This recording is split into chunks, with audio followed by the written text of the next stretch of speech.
dalam operasi badai Aqsa yang namanya ya, Tufanul Aqsa. Kami pada malam hari ini mengundang teman-teman media semua. Terima kasih yang sebesar-besarnya dan penghargaan juga yang sebesar-besarnya buat seluruh teman-teman media yang sudah hadir pada malam hari ini. Bismillahirrahmanirrahim. Sudah diperkenalkan tadi beberapa tokoh yang ada di depan dan yang akan datang setelah ini. Kalau ada yang bilang bahwa katanya Gaza itu atau Hamas itu teroris, ya ini perlu kami jelaskan kronologisnya. Gaza itu selama 16 tahun ya, itu 2 juta korbannya, 2 juta nyawa. Bahwa apa yang dilakukan oleh Gaza pada tanggal 7 dini hari, memang serangan pagi, Fal-Mughirati Subha, itu kodenya Igharat as-Subha. Sebetulnya sudah pada puncak kesabarannya, karena mereka mengingatkan politik akan dihadapi dengan politik, tetapi jangan sentuh Al-Aqsa. Nah sayangnya peringatan demi peringatan, terutama upaya Zionis Israel yang ingin menjadikan Masjid Al-Aqsa itu terbagi sebagaimana Masjid Al-Khalil Ibrahim di Hebron. Mereka menuntut pembagian waktu dan pembagian tempat yang pada akhirnya penguasaan secara total, sebagaimana tanah Palestina yang juga awalnya jatah mereka cuma 20%. Kalau melihat perjanjian tahun 48, kemudian berubah menjadi mungkin 90/10 yang mau diambil semuanya. Jadi keliru besar kalau menuduh Gaza yang sudah tidak tahan lagi lama-lama lapar, Gaza yang sudah tidak bertahan lagi lama-lama luka terus, Gaza yang sudah tidak tahan lagi karena sudah terlalu lama di blokade, sudah terlalu lama di embargo.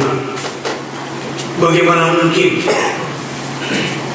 teroris yang sebenarnya adalah Zionis Israel, kenapa dibalikan kepada Gaza, khususnya kelompok-kelompok perlawanan yang ada di sana? Itu peristiwa ini dilatar belakangi dengan penistaan bertubi-tubi terhadap Al-Aqsa. Itu dasarnya sebetulnya. Jadi bukan ujuk-ujuk serangan pagi begitu saja, bukan, karena ada proses panjang, resolusi demi resolusi, perjanjian demi perjanjian, semuanya tidak ada yang ditepati karena memang mereka tidak pernah mau menepati janjinya. Belum lagi dukungan negara kuat di Amerika dan sekutu-sekutunya. Nah karenanya pada malam hari ini saya ingin memberikan beberapa penjelasan dalam press conference pada malam hari ini. Yang pertama, memang apa yang dilakukan oleh Gaza bersama kelompok-kelompok perlawanannya cukup mengagetkan memang, dan membangunkan dunia Islam yang tertidur dan terpesona dengan narasi-narasi Zionis Israel yang digambarkan paling hebat persenjataannya, yang digambarkan paling hebat pula intelijennya, tapi ternyata tidak seperti yang digambarkan. Dan ini justru membangkitkan semangat dunia Islam, khususnya pemimpin dunia Islam lebih khusus lagi, dan para pemuda Islam di dunia, sehingga bahkan Al-Azhar Asy-Syarif Syekh Al-Azhar mengucapkan terima kasih. Al-Azhar mengucapkan terima kasih dalam rilis resminya karena Gaza telah membangunkan, telah membangkitkan, telah menyemangatkan khususnya mereka-mereka yang selama ini dinindabobokan oleh narasi-narasi penjajah itu. Karenanya kami bersama mereka juga, bersama Al-Azhar dan bersama tokoh-tokoh Islam dunia yang berterima kasih atas apa yang telah mereka lakukan. Yang kedua, kami juga ingin mengutarakan duka sedalam-dalamnya terhadap korban, terutama di peperangan hari ketiga dan keempat ini, di mana bombardir Israel terhadap pemukiman sipil, tempat-tempat sipil menjadi korbannya pada hari ini, dan memang cukup mengejutkan. Sejak 1973 belum ada kekuatan seperti sebesar kemarin, sebesar operasi Badai Aqsa atau Tufanul Aqsa.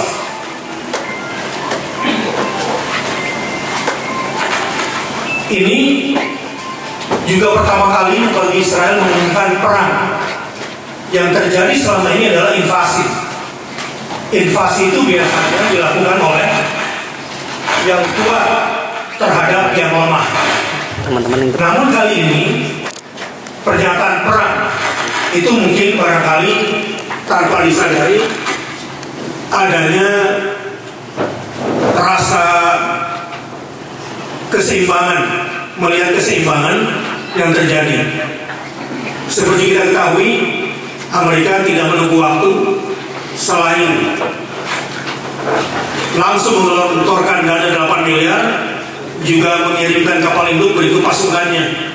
Untuk itu, kami juga meminta kepada pemerintah Indonesia, yang terhormat Bapak Presiden Republik Indonesia Insinyur Joko Widodo, dan kepada yang terhormat Bapak Wakil Presiden Kiai Haji Ma'ruf Amin, dan kepada yang terhormat Ketua MPR RI Bapak Bambang Susatyo, dan kepada yang terhormat Ketua DPR RI Ibu Puan Maharani.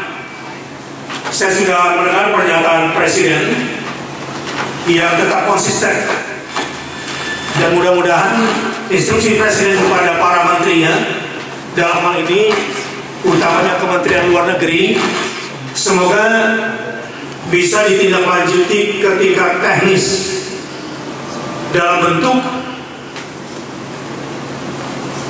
lembaga-lembaga kemanusiaan yang ada di Indonesia ini diberikan semacam kawalan ataukah dibukakan jalan untuk memberikan bantuan kemanusiaan, karena energi dan air betul-betul diputus di sana. Tidak mungkin NGO ini bisa menembus perbatasan khususnya dari Rafah ke Gaza kalau tidak ada semacam rekomendasi atau dukungan dari negara. Semoga harapan kami dapat didengar. Kepada masyarakat Indonesia, kami juga mengajak untuk berempati, berpihak kepada kemanusiaan yang terjadi di sana, berpihak pada kebenaran yang bersumber kepada Undang-Undang Dasar, bahwa Indonesia sama sekali tidak mentolerir penjajahan di muka bumi karena tidak sesuai dengan prinsip kemanusiaan dan keadilan. Dan Indonesia masih dalam prinsip dasarnya bahwa hakikatnya Palestina adalah negara merdeka yang harus diakui kemerdekaannya. Karenanya rakyat Indonesia jangan ragu-ragu, jangan bingung karena kita didukung oleh Undang-Undang Dasar, didukung oleh negara, untuk menyatakan keberpihakan kita terhadap Palestina, juga rakyatnya, serta hak-hak kedaulatan dan kemerdekaannya. Untuk itu kita sama-sama berempati dan berdoa, dan juga memberikan bantuan-bantuan diplomatik atau dukungan-dukungan moral yang bisa kita berikan. Jika memang ada lembaga yang percaya, silakan berikan juga dukungan material untuk saudara-saudara kita di sana yang memang sangat membutuhkan. Kita lihat gedung-gedung rumah-rumah mereka juga sudah rata dengan tanah, sementara mereka dalam embargo ekonomi dan blokade teritorial. Kepada para tokoh, baik para ulama terutamanya, di hari Jumat menganjurkan kepada seluruh para asatidz di bawahnya agar mengajak umat dalam khutbah-khutbah Jumatnya untuk berdoa, qunut nazilah, dan melakukan pembelaan apa yang bisa diberikan dan apa yang bisa dilakukan untuk saudara-saudara kita di Palestina. Dan mudah-mudahan kita juga bisa mengekspresikan keberpihakan kita secara konstitusional, apakah itu dalam bentuk media sosial atau dalam bentuk aksi-aksi yang secara konstitusional dibenarkan oleh negara. Maka kita bersama-sama, kita bersatu seluruh Indonesia membuktikan keberpihakan kita sebagai negeri yang mayoritas muslim untuk melakukan aksi bersatu mendukung kemerdekaan dan kedaulatan Palestina. Ini barangkali yang bisa saya sampaikan.